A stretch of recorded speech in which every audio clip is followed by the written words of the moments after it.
The Leak Mound Interpretive Trail is sponsored by the Federal Highway Administration, the Georgia Department of Transportation, and the University of West Georgia.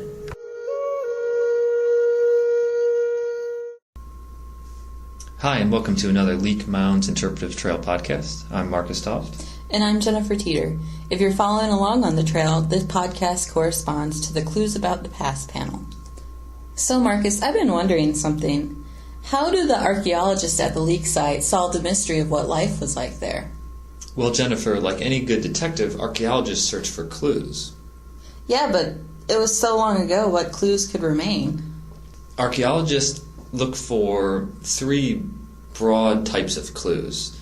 They're called artifacts, features, and ecofacts. And each type of clue tells them a little something different about the people who lived at a site or what life was like for those people. Right, and since this was a middle woodland site, there aren't any written records because it was prehistoric.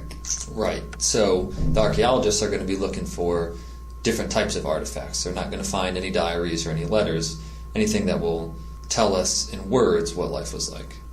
So you mentioned artifacts first. Those are usually what we see in a museum, right? Right.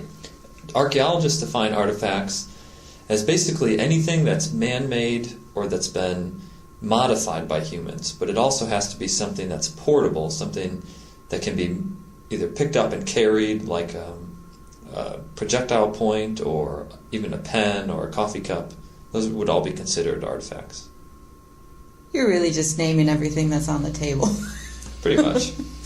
Yeah, archaeologists define an artifact as anything that's made or modified by humans. And it's usually things that are small enough to carry, like pick up and carry, such as a pot. Right, or a projectile point. Those things that can't be picked up and moved are a different type of clue, and we'll talk about that a little bit later. Yeah, projectile points are a good example. I think if you look at projectile points from one time period to the next, they get smaller.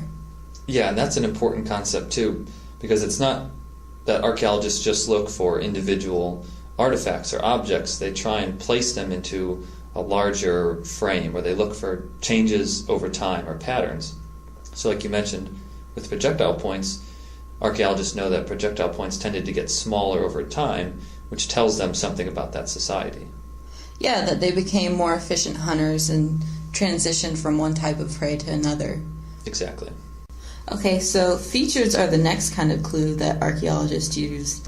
And those are things that, like artifacts, humans produce them purposely. Yeah, but there are also sometimes things that are maybe like a byproduct of human activity. Features rely on context of maybe sometimes artifacts or the byproducts of artifacts and how they relate to one another. Right. And another important part about a feature, unlike an artifact, is that features can't be moved. And it could be because they're really large objects, like a chimney, which is obviously too large for a human to move. Right, or like you said, if you take one stone out of the fire pit, it's no longer part of the fire pit. Right, or if you picked up all those stones, it wouldn't be a feature anymore because it's not a fire pit anymore, it's just stones in your hand. Another good example of a feature, and one that they found a lot of at the leak site, are called post holes. What is a post hole? A post hole is where a wooden structure that was built long ago has rotted away in the ground. Yeah, and the rotted wood leaves a stain in the soil that archaeologists can find. And I think at the leak site, they found all these post holes and they can sort of map out where buildings were and stuff. Right, and that goes back to what we said about archaeologists searching for patterns. They plot out on a map all these different post holes, and then they can look at that and try and determine the shape of a building, or which could be a house or maybe like a type of ceremonial center. So a third type of clue is an ecofact. What's an ecofact? Well, my understanding is that it's anything natural that has been used by humans but has not been modified by humans. Right, because if it had been modified, then it would become an artifact. Exactly. So like an example would be a pile of bones that was found at the leak site that suggests that there are people that had feasted there. Right, because those bones are evidence of human activity, like you said, that people were there, but the bones themselves haven't been modified in any way. They were just kind of thrown out after a feast. Another really cool eco-fact that they found, and one of my favorite objects, was a shark tooth that they found at the leak site. Oh yeah, from the sharks in the Etowah River, right? Not quite. But seriously, that is a pretty interesting find.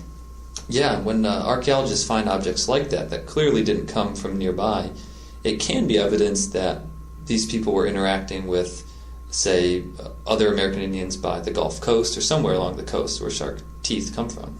Yeah, and there are other artifacts such as pottery that suggest that they were trading throughout the southeast. Right. Yeah, archaeologists can trace either the clay that pottery was made from or even the patterns that they know were made in a different part of the country, and if they find those at a site like the leak site, then they know that it's possible these people were interacting. And another important type of feature that is found at a lot of sites is the midden. Yeah, and that's pretty much a trash heap. Yeah, and we'll talk about that more in another podcast. Archaeologists also use oral traditions from more contemporary American Indian people to help understand the artifacts, features, and ecofacts that they found. Because there's no written record from the leak site, a lot of times these oral traditions can help us to see the objects that we found in a better light, or just to help us understand what they may mean. And these oral traditions help shed light on past societies and make it easier for archaeologists to sometimes draw conclusions about what they're finding. Right. But that's a pretty important topic, and we're going to cover that in another podcast. Exactly. We hope you enjoyed this podcast about the clues that archaeologists use to solve history's mysteries. Thanks for listening.